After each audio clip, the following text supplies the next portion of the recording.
중소형사 물어보시는 분들이 있어가지고 간단하게 정리드리면,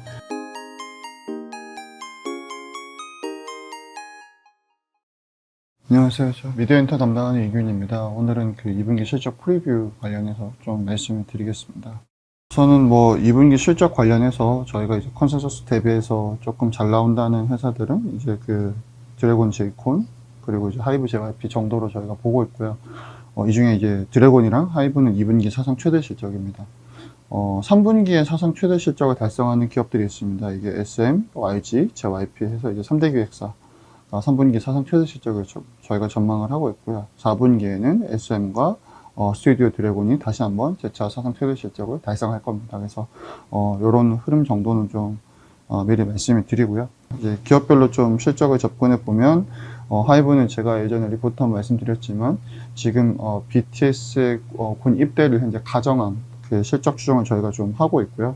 그래서 올해는 한 2,800억 정도, 내년에는 한 2,100억 정도, 그리고 2024년 하반기에 돌아온다는 가정에서 3,700억 정도 영업이익을 보고 있고, 이 3,700억에 이 정도 하면은 시간 가치로 할인했을 때 한 8조 정도를 이제 주가를 이제 바닥으로 좀 보고 있는데, 지금은 이제 그것보다 하회를 한 상황인데 6.5조 정도고요.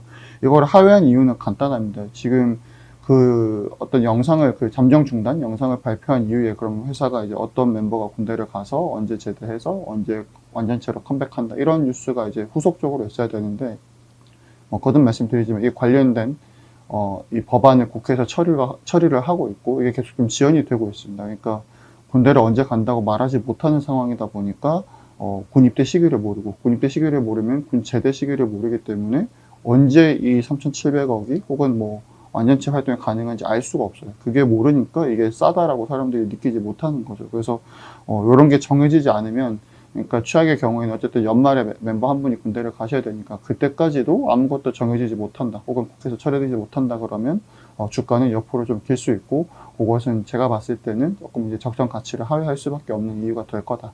그래서 2분기 실적 상당히 저희가 좀 좋다고 보고 있지만 이런 부분들이 좀 주가에 들어가 있습니다. 그래서 참고하시면 좋을 것 같고요. JYP는 2Q 실적 특이사항 없이 잘 나올 걸로 보고 있습니다. 1분기에 사상 최대였기 때문에 그 비슷한 수준이 나오고요.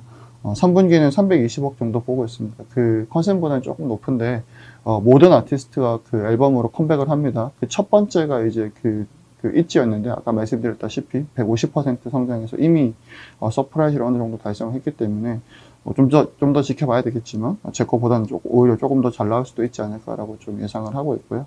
그분들이 다 컴백하시면 당연히 4분기, 1분기 투어를 도실 거기 때문에 내년 1분기까지도 실적은 좋을 거다 말씀을 드리겠습니다. 그래서 JYP 계속해서 좀 추천을 드리고 있고요. YG는 컨센이 좀 100억 정도로 높은데, 요거는 아시겠지만 블랙핑크가 컴백한다는 가정들이 좀 일부 들어가 있어서 그런 것 같고요. 3분기에 컴백한다는 가정에서 한 220억 정도.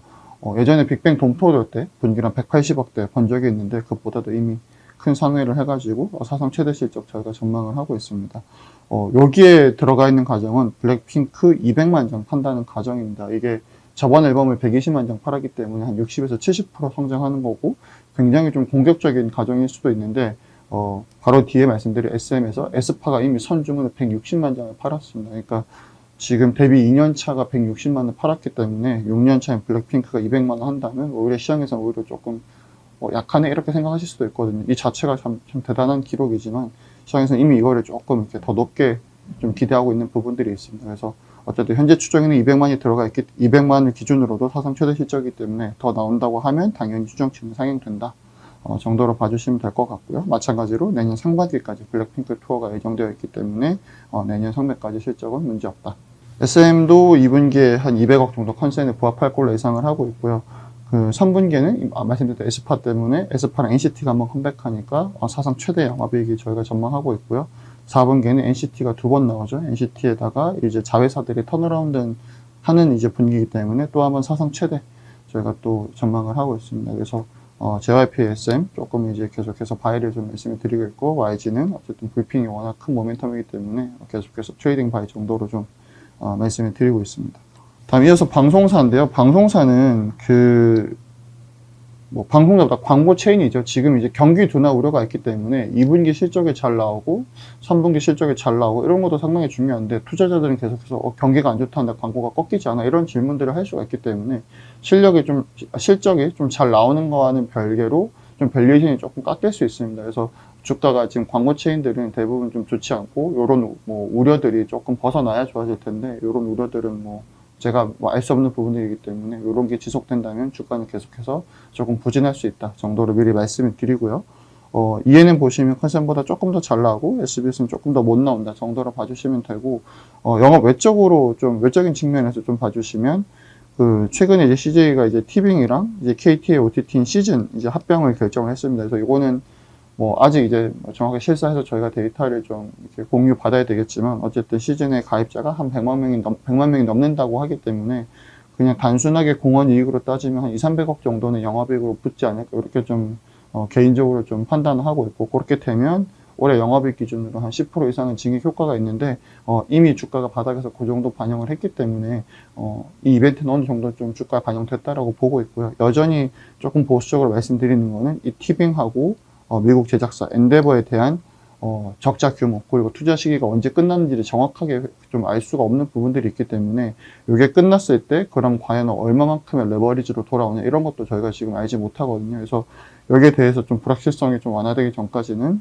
SBS는 실적은 뭐 사실 뭐 대동소이한데, 요 중에 이제 제가 연초에 말씀드렸던 가장 중요한 모멘텀 중에 이제 외국인 그 수급 규제 완화, 그러니까 현재 외국인이 사지 못하는 기업이거든요. 지분율 빵 프로인데, 요거를 이제 뭐 종편 수준 한 20%까지 올리게 되면 당연히 너무 긍정적인 이벤트고, 이런 것들을 현 정부에서 두 번이나 언급을 하셨습니다. 그래서 관련된 모멘텀을 저희가 굉장히 좀 기대를 하고 있는데, 다만 요거는 조금 딜레이 될 수 있다. 최근에 이제 뉴스 보시면 아시겠지만, 전 정권에서 임명하신 방송통신위원장님 계속해서 이제 직을 수행하고 계시기 때문에, 그 현 정권의 이 위원장님이 이제 오셔야 되거든요. 이거는 뭐 언제 되냐, 이건 제가 알 수가 없습니다. 그분의 임기가 내년 7월까지이기 때문에 주가상으로는 내년 7월까지는 관련 모멘텀이 딜레이 될 수 있다 정도로만 말씀을 드리고, 그 이벤트가 언제든지 발현되게 되면 그냥 주가상으로는 밸류에이션 할인이 너무 많이 풀리기 때문에 한 30% 정도는 충분히 그냥 반등할 수 있는 굉장히 큰 모멘텀이다 정도로 좀 말씀을 드리겠습니다.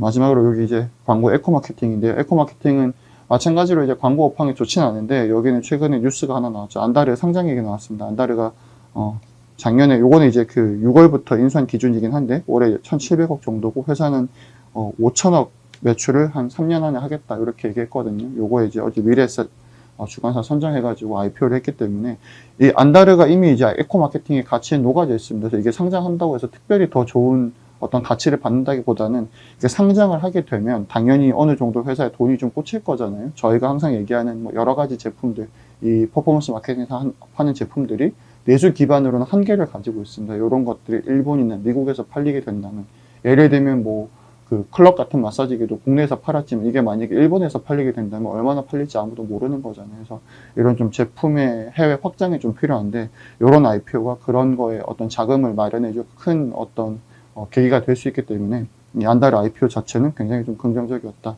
이 분위기도 회사가 하도 계속 쇼크를 내니까 이 실적 가이던스를 175억을 줬는데, 요거는 저희가 요번에 부합할 걸로 예상을 하고 있습니다. 그래서 에코마케팅은 바닥은 한번 봤다 정도 좀 봐주시면 좋을 것 같고요.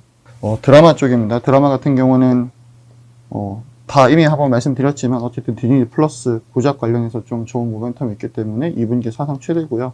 4분기도 한번 사상 최대입니다. 뭐 넷플릭스라든지 디즈니 플러스, 뭐 아마존, 뭐 TV, 뭐 이런 다양한 OTT의 그 오리지널을 한 편씩 좀 들어가기 때문에 4분기 사상 최대 매출이 사상 최대 실적을 한 번 더 경신할 거고요. 요거는 이제 그 이익이 조금 낮아 보이지만 2분기 대비해서 이 4분기 한 번에 인센티브가 반영되는 한 5, 60억 정도 들어가기 때문에 그거 감안하면 충분히 좋은 실적이다 정도로 말씀을 드리고요. 이 펀더에 더해서 최근에 이제 넷플릭스 실적이 나왔습니다. 그거는 뭐 보시면 아시겠지만 별로 안 좋았어요. 별로 안 좋은데 또 엄청 나쁘지도 않았어요. 그래서 좋지도 않고 나쁘지도 않고, 그런데 주가가 너무 바닥에 있다 보니까 이걸 충분히 반등할 만한 실적이었다고 보고 있고요.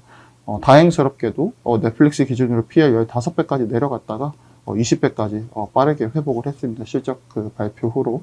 그래서 드래곤에 대한 이거 뭐 30배 말이 되냐 뭐 이런 것들에 대한 챌린지가 좀 있었는데, 넷플릭스가 어느 정도 밸류에이션 부담을 좀 완화를 해줬기 때문에 이런 펀더들을 계속해서 좀 반영할 수 있는 그런 여지가 있지 않을까. 그래서 펀더멘털이나 센티먼트 관련해서는 계속해서 좀 개선되고 있다 좀 추천드리고 있고요.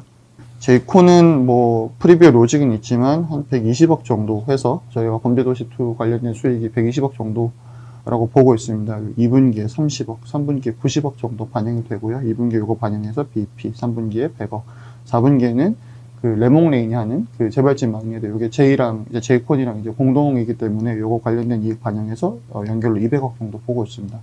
쭉 좋아져가지고 저희가 굉장히 좀 현재 주가는 37,000원 정도, 현재 주가는 굉장히 딥한 밸류라고 생각을 하는데 몇 번 말씀드렸지만 현재 43,800원 한 1,000억 원의 시비가 있습니다. 요거는 이 장 환경에서 조금 해결을 해줘야 되거든요. 그래서 장기적으로 보면은 굉장히 매력적인 주가라고 좀 자신있게 말씀드릴 수 있고, 단기적으로 보면 이 오버행을 좀 해결하지 못하면 주가에 좀 상단으로 작동은 할 수 있습니다. 그래서 단기적으로든 드래곤 위주로 좀 트레이딩 하되 좀 길게 보실 수 있는 분들은 이 제이콘의 주가도 나쁘지 않다 정도로 말씀을 드리고요.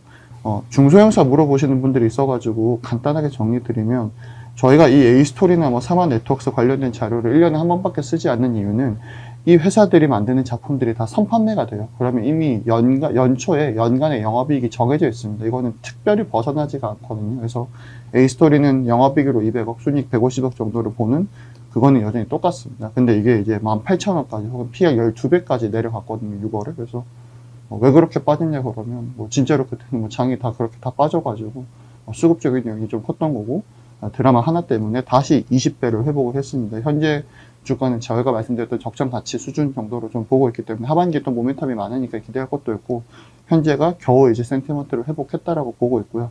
마찬가지로 사마 네트워크스도 저희가 2,500억 정도가 이제 20배이기 때문에 그때 맞고 좀 트레이딩이 좀 된 건데, 이게 또 10배까지 또 빠졌습니다. 또 너무 과하게 빠져서 최근에 A스토리 때문에 좀 밸류에이션 회복하고 있다 정도로 봐주시면 될 것 같습니다. 그래서 이 정도에서 저희가 좀 실적을 좀 정리를 마치겠습니다. 감사합니다.